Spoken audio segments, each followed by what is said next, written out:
اسلامی روایات میں ذکر ہے کہ ہزاروں پیغمبروں کو دنیا میں بھیجا گیا تھا انسانیت کی رہنمائی کے لیے، لیکن قرآن میں صرف 25 کا ہی نام لیا گیا ہے۔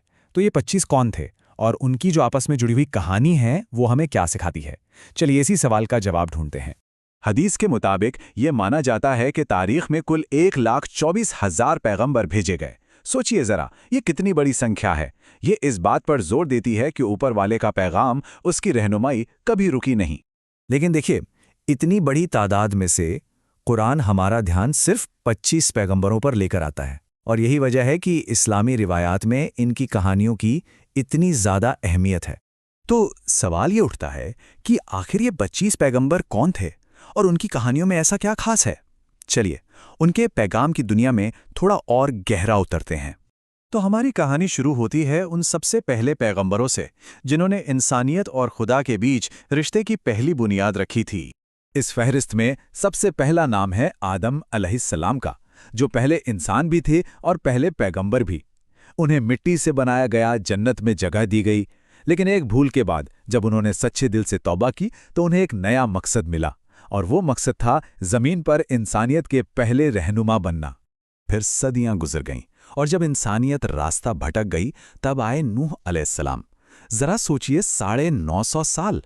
اتنے لمبے عرصے تک وہ اپنی قوم کو ایک خدا کی طرف بلاتے رہے، اور جب کسی نے نہیں سنا تو خدا کے حکم پر انہوں نے ایک بہت بڑی کشتی بنائی اور ایک بھیانک سیلاب سے ایمان والوں کو بچایا۔ اسی وجہ سے انہیں انسانیت کا دوسرا بابا آدم بھی کہا جاتا ہے۔ اب بات کرتے ہیں ابراہیم علیہ السلام کی، جنہیں خدا کا دوست یعنی خلیل اللہ کہا گیا۔ انہوں نے اکیلے ہی اپنی پوری قوم کی بت پرستی کو چیلنج کیا، اور جب سزا کے طور پر انہیں ایک دھدکتی ہوئی آگ میں پھینکا گیا تو خدا کے حکم سے وہی آگ ان کے لیے بالکل ٹھنڈی اور محفوظ ہو گئی۔ دیکھیے، ابراہیم علیہ السلام کی وراثت ایک اور وجہ سے بہت خاص ہے۔ ان سے پیغمبروں کی 2 بڑی نسلیں آگے بڑھیں۔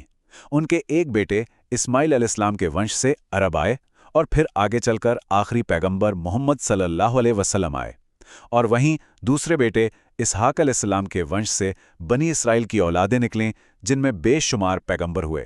اچھا، اب ہم ان پیغمبروں کی بات کریں گے جن کی زندگیاں ہمیں سکھاتی ہیں کہ مشکل سے مشکل حالات میں صبر کیسے کیا جاتا ہے، اور اگر کوئی غلطی ہو جائے تو صحیح راستے پر واپس کیسے لوٹا جاتا ہے۔ یوسف علیہ السلام کا سفر تو واقعی بہت غیر معمولی ہے۔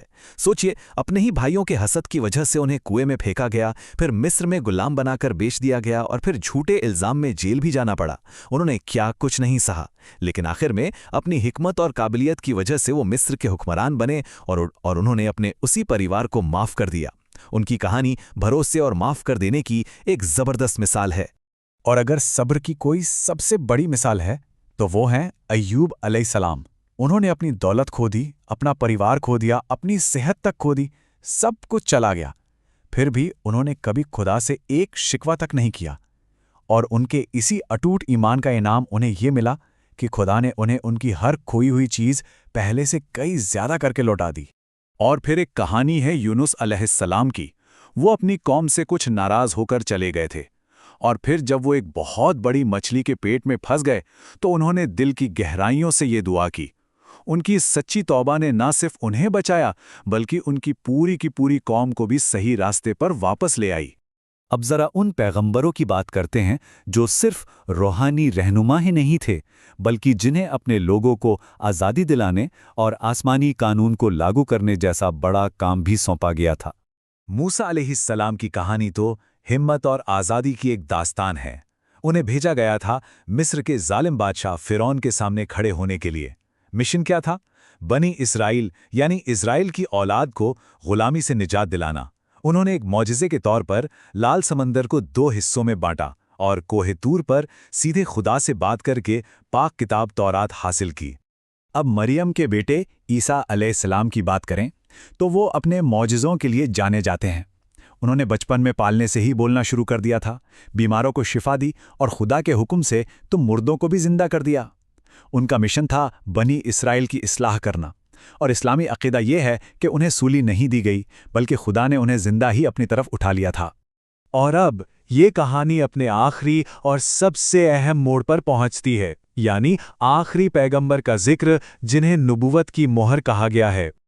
اور آخر میں آتے ہیں پیغمبر محمد صلی اللہ علیہ وسلم، جنہیں قرآن میں رحمت للعالمین کہا گیا ہے، مطلب صرف انسانوں کے لیے نہیں بلکہ سارے جہانوں کے لیے ایک رحمت۔